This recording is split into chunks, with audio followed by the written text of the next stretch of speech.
சூர்யா சாருக்கு இந்த கருப்பு மூவி பெரிய கம்பேக்கை கொடுத்துருக்கு அப்படின்னு தான் சொல்லணும். ஏன்னா கிட்டத்தட்ட அவருடைய மூவிஸ் வந்து லாஸ்ட்டில் நிறைய ரிலீஸ் ஆகியிருந்தாலும் அது மட்டும் இல்லாமல் கங்குவா வந்து மிகப்பெரிய தோல்வி. அது மட்டும் இல்லாமல் அதுக்கப்புறமேலு ஜோதிகா மேம் வந்து அதுக்கு கொடுத்த விமர்சனங்கள் அப்படின்னு சொல்லிட்டு நிறைய வந்து விஷயங்கள் வந்து அவருடைய இந்த தமிழ் சினிமா கெரியரே கிட்டத்தட்ட க்ளோஸ் ஆகிற நிலைமையில் வந்து இருந்தது.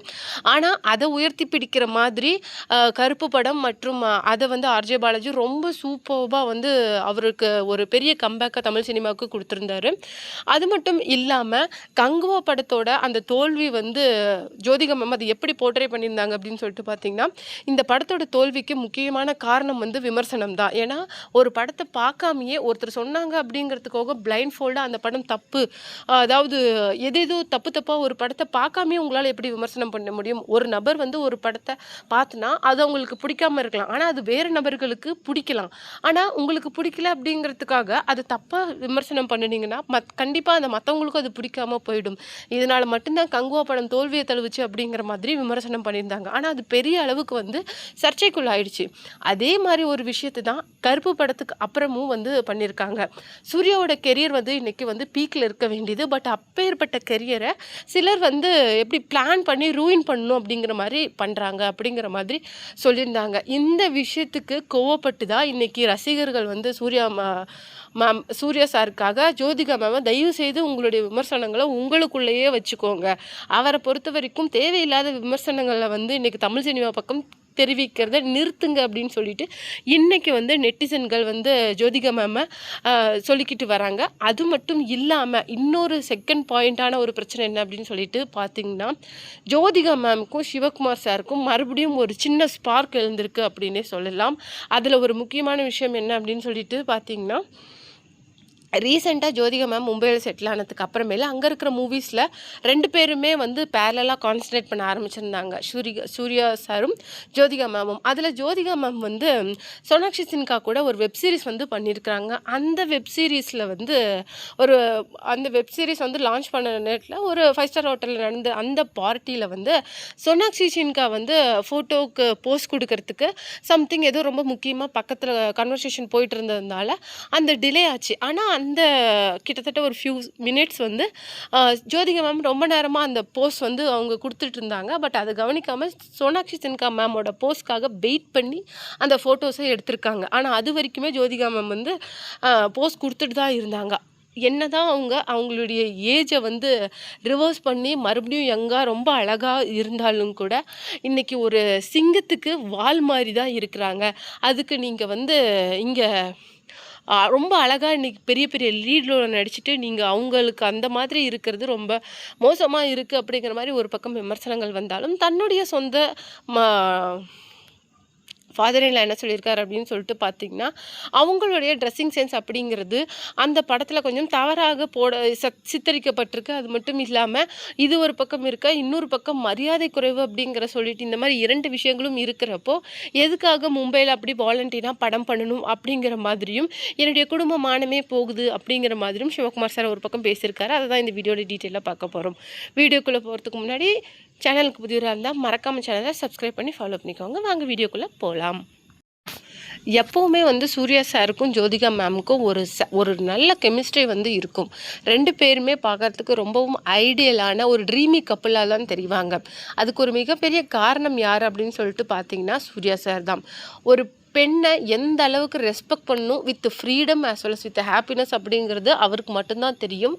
அது மட்டும் இல்லாமல் அவருடைய அப்பாவான சிவகுமார் சொல்கிற விஷயம் என்ன அப்படின்னு சொல்லிட்டு பார்த்திங்கன்னா, எப்போவுமே பெண்களோட சுதந்திரத்தை நாம் வந்து ஒரு பெரிய ஜெயிலர் மாதிரி ஒரு சம்திங் மாதிரி நம்ம கையில் வச்சுட்டு இருக்கக்கூடாது. அவங்களுக்கும் இந்த உலகத்தில் அவங்களுடைய சுதந்திரத்தை உபயோகித்து சந்தோஷமாக இருக்கிறதுக்கு முழு உரிமை அப்படிங்கிறது இருக்குது. ஹஸ்பண்ட் அப்படிங்கிறதுனாலையோ ஃபாதர் அப்படிங்கிறதுனாலையோ அவங்களுடைய சுதந்திரத்தை நம்ம பறிக்கக்கூடாது அப்படிங்கிற ஒரு விஷயத்தையும் அடிக்கடி சிவகுமார் சார் இன்சிஸ்ட் பண்ணிக்கிட்டே இருப்பார். அந்த வகையில் வந்து அவர் ரொம்ப வந்து அவங்களுடைய டாட்டராக இருக்கட்டும், டாட்டர் இன்லாவாக இருக்கட்டும், அவங்கள பொறுத்த வரைக்கும் ஃப்ரீடம் அப்படிங்கிறது கொடுத்துக்கிட்டு தான் இருந்தாங்க. ஆனால் அந்த வகையில் வந்து ஜோதிகா மேம் வந்து அவங்களுடைய ஃபேமிலியோட அந்த டிக்னிட்டி ஆஸ் வெல் அஸ் ஹெரிட்டேஜை வந்து அப்படியே அவங்களுடைய நெக்ஸ்ட் ஜென்ரேஷனுக்கு எடுத்துகிட்டு போயிருக்காங்கன்னே சொல்லணும். அந்தளவுக்கு பசங்களையும் வந்து எஜுகேஷன் தான் ஃபஸ்ட் அப்படின்னு சொல்லி வளர்த்திருக்கிறாங்க.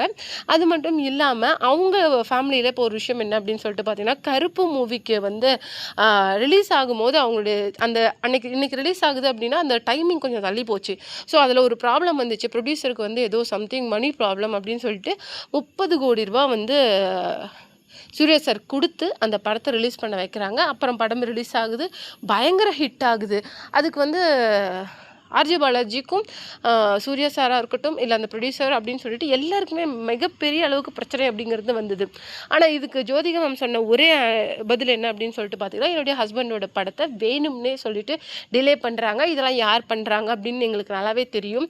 இதெல்லாம் ரொம்ப தப்பு அப்படிங்கிற மாரி கிட்டத்தட்ட ஒரு 3 டேஸ் கழிச்சு சொல்லியிருந்தாங்க. அதுக்கு வந்து நெட்டிசன்ஸ்கள் சொன்ன விஷயம் என்னன்னா, அவருக்கு இப்பதான் ஒரு பெரிய கம்பேக் வந்து சவுத் இந்தியாவுல மறுபடியும் கிடைச்சிருக்குது. தயவு செய்து நீங்க கருத்து தெரிவிக்கிறேங்கிற பேர்ல அத கெடுத்துறாதீங்க அப்படின்னு சொன்னாங்க. இன்னொரு முக்கியமான விஷயம், ஆர்ஜே பாலாஜி சார் வந்து நம்ம முதல்வர மீட் பண்ணிட்டு வந்ததுக்கு அப்புறமேலு நான் வந்து கருப்பு படத்த வந்து விஜய் சாருக்காக தான் எழுதினேன். பட் அதுக்கு சூர்யா சார் கிட்ட சொன்னோனே அவருக்கு பிடிச்சிருது.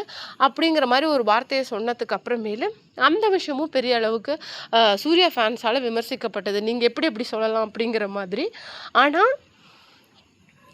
எல்லாத்தையுமே தாண்டி ஆர்ஜே பாலாஜி சாருக்கும் சூர்யா சாருக்கும் இருக்கிற அந்த ஒரு நட்பை அவங்க 2 பேரும் அதுக்கப்புறமேலு போட்ட அந்த ஒரு கப்புலான அந்த இன்டர்வியூவில் ரொம்ப சூப்பராக வந்து பிரதிபலிச்சிருந்தது. இன்னொரு முக்கியமான விஷயம், மும்பையில் வந்து நடந்த அந்த ஃபோட்டோ ஷூட்டில் ஜோதிகா மேம் வந்து நிறைய பேர் நெட்டிசன்கள் விமர்சனம் பண்ணாங்க. நீங்கள் இங்கே தமிழகத்தில் எப்படி இருந்தீங்க, உங்களுக்கு நாங்கள் ஒரு ஹீரோயின் அபோர்டிங் 40 போனாலும் உங்களுக்கு ஹீரோயின் அந்தஸ்து கொடுத்து வச்சுருந்தோம். பட் நீங்கள் அங்கே போய் இவ்வளோ ஒரு அழகில் கூட கஷ்டப்படுறத பார்க்கும்போது எங்களுக்கு ரொம்ப கஷ்டமாக இருக்குது அப்படிங்கிற மாதிரி சொல்லியிருந்தாங்க. அதுக்கு ஒரு முக்கியமான காரணமாக சிவகுமார் சார் என்ன சொல்லியிருக்காரு அப்படின்னு சொல்லிட்டு பார்த்தீங்கன்னா, இன்னொரு பக்கம் வந்து அந்த படத்தை அந்த வெப் சீரிஸில் வந்து ஜோதிகா மேமோட ட்ரெஸ்ஸிங் சென்ஸ், அவங்களுடைய சூஸ் பண்ண கதாபாத்திரம் அப்படின்னு சொல்லிட்டு எல்லாமே விமர்சனத்துக்குரிய ஒரு விஷயமா இருந்தது. அங்கே வந்து சிங்கத்துக்கு வந்து வாளா இருக்கிறத விட பூனைக்கு தலையாக இருந்துட்டு போயிடலாம் அப்படிங்கிற கதையாக ஜோதிகா மாமா வந்து பல விமர்சனம் பண்ணதுக்கு வந்து சிவகுமார் சார் சொன்ன விஷயம் என்ன அப்படின்னு சொல்லிட்டு பார்த்தீங்கன்னா, இது வந்து என்னுடைய ஃபேமிலியை பொறுத்த வரைக்குமே ஃபேமிலியோட அந்த ஹெரிட்டேஜ் அப்படிங்கிறதோ டிக்னிட்டி அப்படிங்கிறது ரொம்ப முக்கியம். அதை என்னுடைய பசங்க வந்து ஆஸ் யூஷுவல் என்னுடைய பசங்க, என் பொண்ணுங்க, என் பேர பசங்க அப்படின்னு சொல்லிட்டு எல்லாருமே அதை வந்து த்ரூ அவுட் த ஜென்ரேஷன் எடுத்துகிட்டு போயிட்டு இருக்காங்க. ஆனால் மற்றவங்க யாரும் அதை கேரி பண்ண நினைக்கல அப்படின்னா எனக்கு அதில் எந்த விதமான பிரச்சனையும் கிடையாது. ஏன்னா ஒரு சிலருக்கு வந்து நாம் அதை சொல்ல முடியாது, சொல்லணும் அப்படிங்கிற கட்டாயப்படுத்தவும் முடியாது. ஸோ அது எங்களுக்கு தேவையில்லை. வாட் எவர் எங்கள் ஃபேமிலிக்குள்ளே ஹேப்பன் ஆகுதோ அது வந்து எங்களுக்கு belongs to me other person அப்படின்னு சொல்லிட்டு அவர் வந்து ஜோதிகா மேமை தான் மென்ஷன் பண்ணியிருந்தாங்க. இந்த விஷயம் வந்து மிகப்பெரிய அளவுக்கு வந்து சர்ச்சையாக மாறுச்சு. ஏன்னா அவங்க வந்து த்ரிஷா மேமை பற்றின ஒரு விவகாரத்தில் சொன்ன கருத்து, அதாவது நடிகைங்க ஹோட்டல் சாப்பாடு மாதிரி, மனைவி வீட்டு சாப்பாடு மாதிரி அப்படின்னு சொல்லியிருந்தாரு த்ரிஷா மேம். அது விஜய் மற்றும் சங்கீதா அவங்க டிவோர்ஸில் சொல்லியிருந்த அந்த விஷயம் இப்போது தன்னுடைய டாட்டர் இல்லாவை பற்றி சொன்ன விஷயங்கள் அப்படின்னு சொல்லிட்டு ரீசெண்டாக அவர் சொன்ன அனைத்து கருத்துக்களுக்குமே மிகப்பெரிய விமர்சனம், எதிர்ப்புகள் அப்படிங்கிறது வந்திருக்கு.